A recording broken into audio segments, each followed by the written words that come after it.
আসসালামু আলাইকুম রহমতুল্লাহি বারাকাতুহু। আজকে কথা বলবো আমাদের OIMP এর ড্র নিয়ে। অত্যন্ত গুরুত্বপূর্ণ একটি ড্র হয়ে গেল মার্চের 18 তারিখে। একটা না বেসিক্যালি ৩ টি ড্র হয়েছে which is great আলহামদুলিল্লাহ। আম যারা ক্যানাডায় অন্টারিওতে মাস্টার্স অথবা পিএইচডি তে ছিলেন, লেখাপড়া শেষ করেছেন, তারা অনেক দিন ধরে আসলে এই ড্র এর জন্য ওয়েট করতেছিলেন। আলহামদুলিল্লাহ ফাইনালি এই ড্রটি হয়ে গেল। এখন এই ড্র এর মধ্যে বেসিক্যালি ৩ টা ড্র হইছে আসলে মার্চের ১৮ তারিখে ৩ টা ড্র হইছে। একটা ড্র হচ্ছে যে employer job offer foreign worker stream যেখানে ফিজিশিয়ানরা ইনভাইটেড হইছে। আরেকটা হচ্ছে রেডি প্রোগ্রামের আন্ডারে যেটা ড্র হইছে।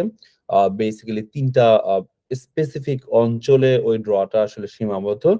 আরেকটা বড় যে ড্র সেটা হচ্ছে মাস্টার্স এবং পিএইচডি গ্র্যাজুয়েট স্ট্রিমের আন্ডারে যে ড্রটা হয়েছে এটা সবচাইতে আমি বলব যে গুরুত্বপূর্ণ এবং অনেক মানুষ এটার জন্য আসলে ওয়েট করছিলেন আসলে বলতে গেলে।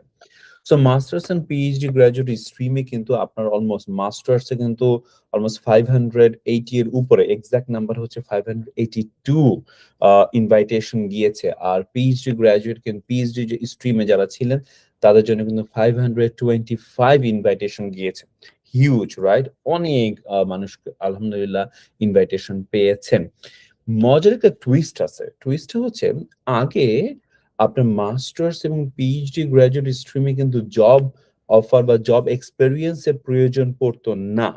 কিন্তু এখন কিন্তু আসলে জব এক্সপেরিয়েন্স প্রয়োজন পড়ছে এবং specific occupation, specific national occupation classification এর যে এনওসি কোড সেটা কিন্তু ওআইএমপি নির্ধারণ করে দিয়েছে। জাস্ট ফর এন এক্সাম্পল যারা কানাডায় মাস্টার্স লেখাপড়া শেষ করেছেন অবশ্যই নির্দিষ্ট ইউনিভার্সিটি কলেজগুলোর ইনস্টিটিউট গুলোর আন্ডারে যারা মাস্টার্স লেখাপড়া শেষ করেছেন সেই ইউনিভার্সিটি গুলোর লিস্টও কিন্তু আপনাদের সবগুলোর কাছেই থাকা কথা।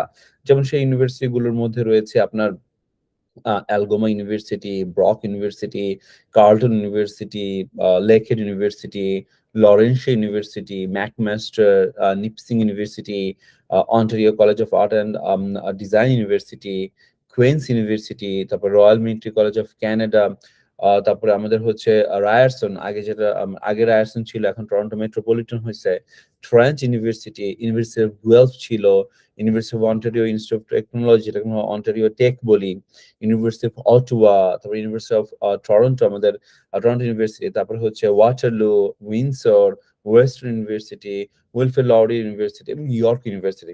এই ইউনিভার্সিটি গুলো থেকে যারা লেখাপড়া শেষ করেছেন তাদের জন্য কিন্তু আমি বলবো অনেক বড় একটি ব্যাপার হতে যাচ্ছে। আলহামদুলিল্লাহ। আসলে আ অ 582 ইস a very good draw আমি বলবো এদের জন্য। কিন্তু এখান থেকে যারা মাস্টার্স লেখাপড়া শেষ করলেন, তাদের আবার জব এক্সপেরিয়েন্স থাকা লাগবে। স্পেসিফিক এনওসি ক্যাটেগরিতে জব এক্সপেরিয়েন্স থাকা লাগবে।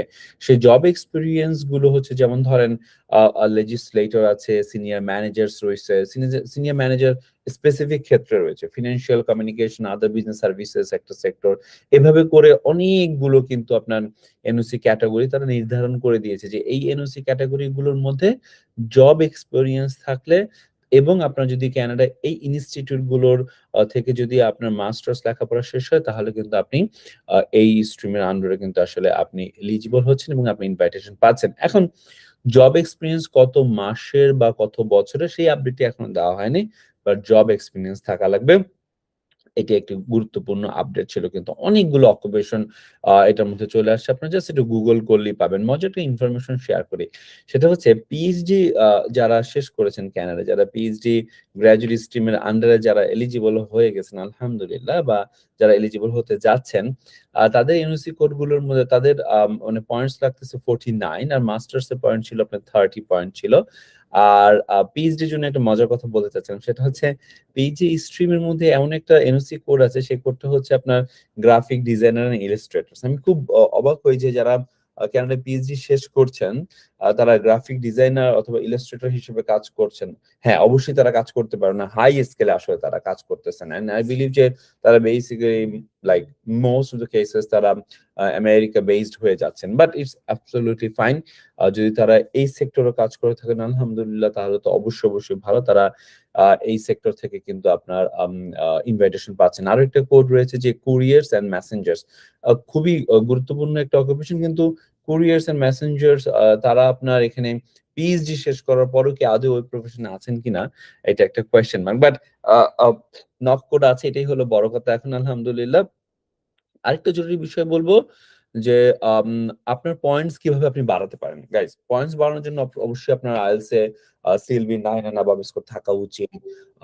আপনার ইনকাম থ্রেশহোল্ডটা বাড়ানো উচিত। ইনকাম থ্রেশহোল্ড অবশ্যই 40K প্লাস হওয়া উচিত। তাহলে আপনার পয়েন্টস বাড়বে।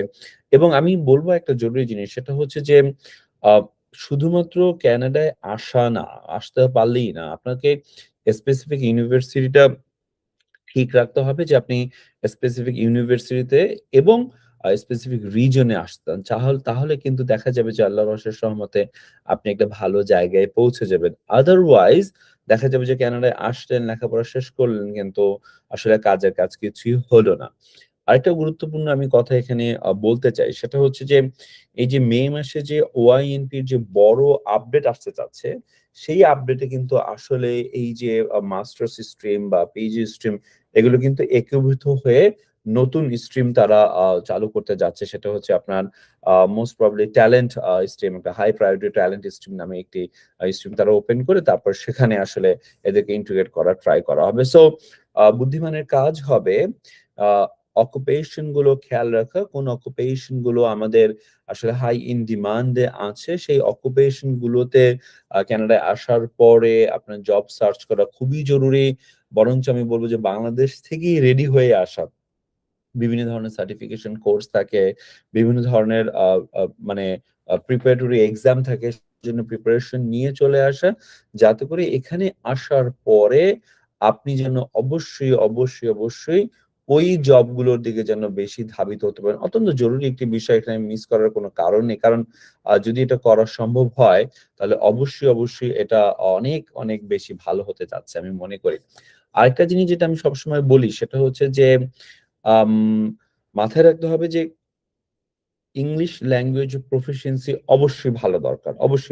এটার কোনো আসলে কোনো ছাড় নাই। সাথে বলব যারা আসলে আরো বেশি ভালোভাবে চিন্তা করছেন বা যারা আসলে আরো বেশি আমি বলব যে ইনটেনসিভ ওয়েতে চিন্তা করছেন, তারা তো ফ্রেঞ্চ ল্যাঙ্গুয়েজের প্রোগ্রামের দিকে তারা তো আগাচ্ছেনই, যে ফ্রেঞ্চ ল্যাঙ্গুয়েজে তারা আসলে ভালো করার চেষ্টা করছেন। আলহামদুলিল্লাহ।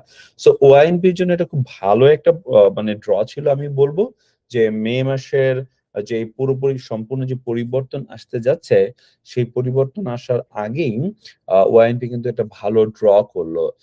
বিশেষত এই যে মাস্টার্স এবং পিএইচডি স্ট্রিমের স্টুডেন্টরা তো আমি বলব প্রায় মানে অলমোস্ট ১.৫ বছর ধরে তারা ওয়েট করছিলেন এই ড্রটা হওয়ার জন্য। Finally it is there, but এই যে ড্রটা হইল, হালকা একটু টুইস্ট দিয়ে ড্রটা হইল। এটা দ্বারা আসলে সামনের দিকে কি ইন্ডিকেট করে? এটা দ্বারা ইন্ডিকেট করে হচ্ছে যে আপনি অবশ্যই ক্যানাডায় মাস্টার্স এর লেখাপড়া শেষ করতে পারেন, পিএইচডি শেষ করতে পারেন, but job experience is very important কিন্তু। এবং জব এক্সপেরিয়েন্স আসলে কোন ক্যাটেগরি গুলোর মধ্যে হইলে ভালো হয়, তারও একটা আমরা ইন্ডিকেশন কিন্তু পেয়ে গেলাম। সো আমি সবাইকে রিকোয়েস্ট করব যেটা, সেটা হচ্ছে আপনারা যারা কানাডায়, বিশেষ করে অন্টারিওতে যারা মাস্টার্স প্রোগ্রাম করতে আসতে চাচ্ছেন, তারা যেন আপনারা সবাই যেন এই অকুপেশন গুলো, এই যে স্পেসিফিক যে অকুপেশন গুলো, এই অকুপেশন গুলো যেন অবশ্যই যে মাথার মধ্যে সেট রাখেন, কারণ এই অকুপেশন গুলোর মধ্যেই কিন্তু আপনার ড্রটা হলো। সবাই ভালো থাকবেন, সুস্থ থাকবেন, নিজের দিকে খেয়াল রাখবেন। Take care of yourself and your family members. Bye bye. আসসালামু আলাইকুম ওয়া রাহমাতুল্লাহি ওয়া বারাকাতুহু।